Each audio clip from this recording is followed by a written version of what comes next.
समाजवादी पक्षाच्या अबू आझमी यांनी पुन्हा एकदा अकलेचे तारे तोडलेत। राज्यभरामध्ये वारीचं भक्तिमय वातावरण असताना अबू आझमी यांनी एक वादग्रस्त वक्तव्य केलंय।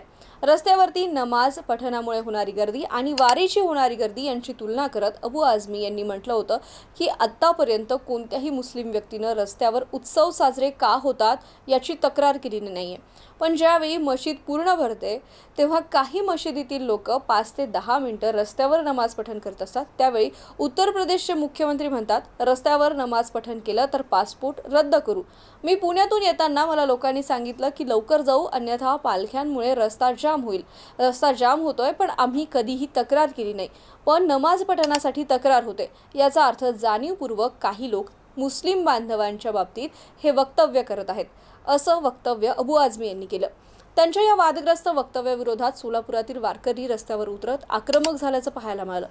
अबू आझमी यांच्या वारीमुळे रस्ता जाम होतो या वक्तव्याच्या विरोधात वारकऱ्यांनी टाळ वाजवत निषेध व्यक्त केला।